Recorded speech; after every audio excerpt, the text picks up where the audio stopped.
চিন্তা করতে পারেন একটা ঢাকা বিশ্ববিদ্যালয় বাংলাদেশের একটি টপ বিশ্ববিদ্যালয়, এই বিশ্ববিদ্যালয়ের শিক্ষার্থীদেরকে থাকার জায়গাটা নিশ্চিত করতে পারে না আমাদের রাষ্ট্র। তাহলে বরঞ্চ শিক্ষার মাধ্যমে এই জাতি আবার উন্নত হয়ে যাবে, তো তাদের যে পারপাস সেই পারপাস সার্ভ হবে না। এই জন্য ঢাকা বিশ্ববিদ্যালয়ের প্রতিষ্ঠারও চরমভাবে বিরোধিতা করা হয়। বর্তমান জেনারেশন আমরা যারা পড়াশোনা করছি অনেক সময় আমরা আমাদের প্রেক্ষাপটটা ভুলে যাই।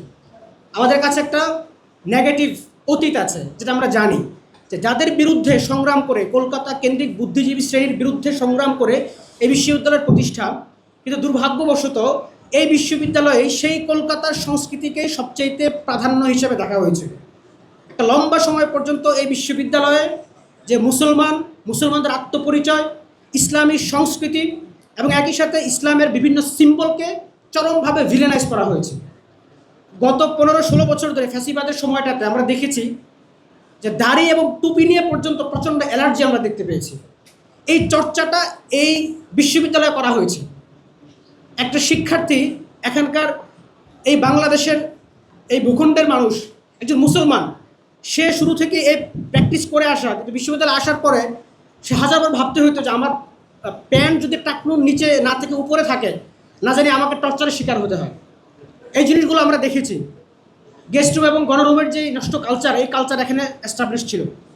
দীর্ঘদিন পর্যন্ত ইসলামিক এই সংস্কৃতিকে, যে সংস্কৃতির বিরুদ্ধে ঢাকা বিশ্ববিদ্যালয়ের উত্থান, সেই সংস্কৃতিকে নতুন করে আবার চর্চা করা হয়েছে। জুলাই গণ অভ্যুত্থানের মধ্য দিয়ে আলহামদুলিল্লাহ গেস্ট রুম এবং গণরুমের যে নোংরা কালচার, এই কালচার থেকে আমরা মুক্তি পেয়েছি। কিন্তু একই সাথে আরেকটা দুর্ভাগ্যের বিষয় হলো, ইতিহাস আমরা পর্যালোচনা করলে দেখি যে ঢাকা বিশ্ববিদ্যালয় পলিটিক্যাল জায়গা থেকে অনেক অবদান, এই জাতির সমৃদ্ধির জন্য তার অনেক অবদান। কিন্তু একটা বিশ্ববিদ্যালয় শুধুমাত্র এই জন্যই প্রতিষ্ঠা হয় না। একটা বিশ্ববিদ্যালয় থেকে শিক্ষা, সংস্কৃতি, জ্ঞান, বিজ্ঞান, সাহিত্য এই জায়গাগুলোতে সমৃদ্ধি অর্জন করবে, এই অঞ্চলের মানুষকে লিড দিবে, এই পারপাসে বিশ্ববিদ্যালয় প্রতিষ্ঠা হবে। কিন্তু দুর্ভাগ্যবশত ঢাকা বিশ্ববিদ্যালয় একাডেমিক জায়গা থেকে যেই প্রত্যাশা মানুষের ছিল, সেই প্রত্যাশা পূরণ করতে পারে নাই। এখন অবধি এই জিনিসটা নিশ্চিত করা যাচ্ছে না। আপনি চিন্তা করতে পারেন একটা ঢাকা বিশ্ববিদ্যালয় বাংলাদেশের একটি টপ বিশ্ববিদ্যালয়, এই বিশ্ববিদ্যালয়ের শিক্ষার্থীদেরকে থাকার জায়গাটা নিশ্চিত করতে পারে না আমাদের রাষ্ট্র। এটা দুর্ভাগ্য আমাদের। প্রত্যন্ত অঞ্চল থেকে উঠে আসা একজন নারী শিক্ষার্থী, সে বিশ্ববিদ্যালয়ে চান্স পাওয়ার পর সে জানে না যে সে থাকবে কোথায়।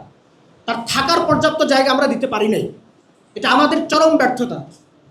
এমন এক আজব সিস্টেম, এই বিশ্ববিদ্যালয়ের সীমানা পর্যন্ত আমরা নির্ধারণ করতে পারছি না। বিশ্ববিদ্যালয়ের ভিতর দিয়ে পাবলিক রুট চলে গেছে, সিটি কর্পোরেশনের রাস্তা চলেছে, সবাই যাতায়াত করছেন। এই জিনিসগুলোকে কেন্দ্র করে বারবার নিরাপত্তাহীনতায় ভুগতে হচ্ছে। একজন নারী শিক্ষার্থী তার হল থেকে বের হওয়ার পরে অসংখ্য ভবঘুরে নেশাগ্রস্ত মাতালরা ঘোরাফেরা করে। মাঝে মাঝে আমাদের বোনেরা হেনস্থার শিকার হয়, কিন্তু এটার কোনো প্রতিকার নাই।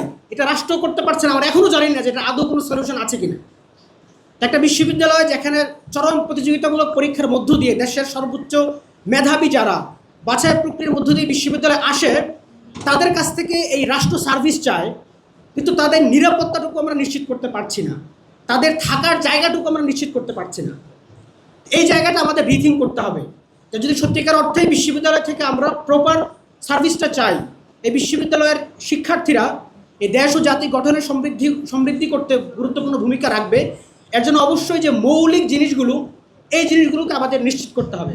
আমি জানি না পৃথিবীর আর কোনো বিশ্ববিদ্যালয় এমন আছে কিনা যে বিশ্ববিদ্যালয়ের শিক্ষার্থীদের থাকার জায়গা নিশ্চিত করতে পারতেছে না, বাট ঢাকা বিশ্ববিদ্যালয়ে এটা হচ্ছে। আমরা সব কিছুকে পলিটিসাইজ করে ফেলছি। এমন একটা অবস্থা যে যতটুকু রাজনীতি আমাদের করা দরকার তার চাইতে অনেক বেশি রাজনীতি আমরা করি।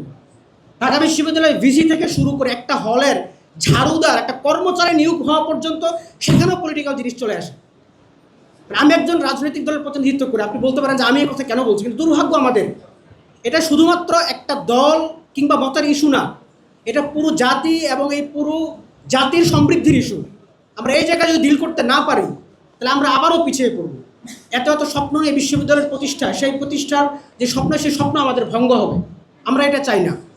সর্বশেষ যে একটা পয়েন্ট বলে আমি কথা শেষ করব, সেটি হচ্ছে ঢাকা বিশ্ববিদ্যালয়ের প্রতিষ্ঠার মৌলিক পারপাসগুলোর মধ্যে একটা ছিল পিছিয়ে পড়া জনগোষ্ঠী, যারা নিম্নবিত্ত, নিম্ন মধ্যবিত্ত, তাদের উত্থান, তারা যেন রাষ্ট্রের মৌলিক জায়গাগুলোতে গুরুত্বপূর্ণ অবদান রাখতে পারে।